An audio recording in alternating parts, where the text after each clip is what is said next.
Go yard. I got so much motherfucking design on right now. Break it down, bring it back, make it clap. I got 3 old thoughts, new block, where that thing. Bitches on my line, and you know they come straight. Hold up, what it not, 45, scope it cash like, whoa. How you fucking with these hoes up? Woo! What's up with it, motherfucker? What's up, baby? Assalamualaikum warahmatullahi wabarakatuh. Udah tahu namaku kan? Udah dong. Kan udah ada di intro video tadi. Mau perkenalan orang. Ya udah. Oke, halo. Nama saya Diana Nurulfa.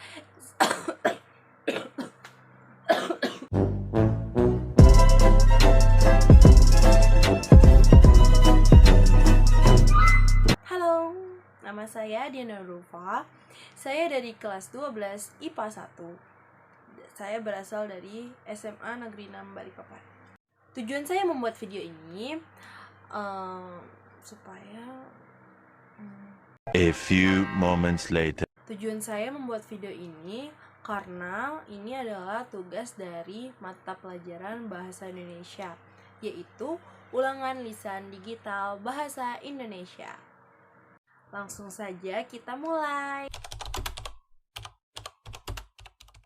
Oke, yang pertama adalah surat lamaran pekerjaan. Pengertian dari surat lamaran pekerjaan adalah surat yang dibuat oleh seseorang yang ditujukan kepada instansi atau lembaga pemberi kerja untuk melamar atau mendapatkan pekerjaan. Oke, jadi surat lamaran pekerjaan mempunyai 10 struktur. Yang pertama, tempat dan tanggal pembuatan surat.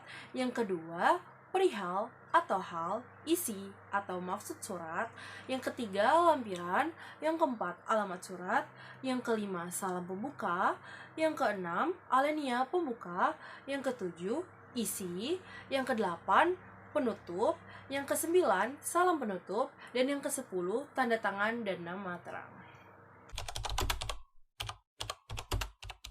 Oke, selanjutnya adalah teks editorial. Teks editorial adalah teks yang berisi pendapat pribadi dari redaksi terhadap suatu isu atau masalah aktual.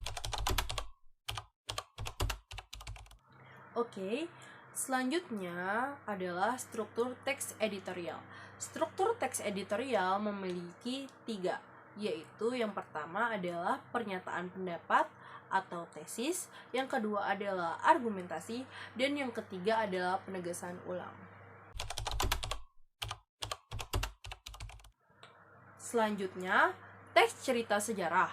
Teks cerita sejarah adalah teks yang di dalamnya menjelaskan atau menceritakan tentang fakta atau kejadian di masa lalu yang menjadi asal muasal sesuatu yang memiliki nilai sejarah. Maupun struktur dari teks cerita sejarah, yang pertama adalah orientasi, yang kedua adalah urutan peristiwa, dan yang ketiga adalah reorientasi.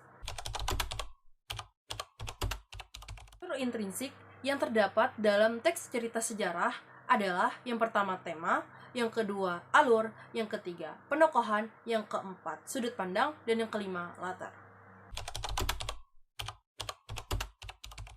Selanjutnya yaitu pengertian dari novel.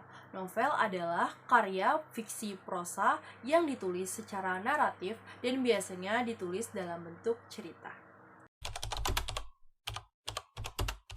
Struktur yang terdapat dalam novel, yang pertama adalah abstrak, yang kedua adalah orientasi, yang ketiga komplikasi, yang keempat evaluasi, yang kelima resolusi, dan yang keenam koda.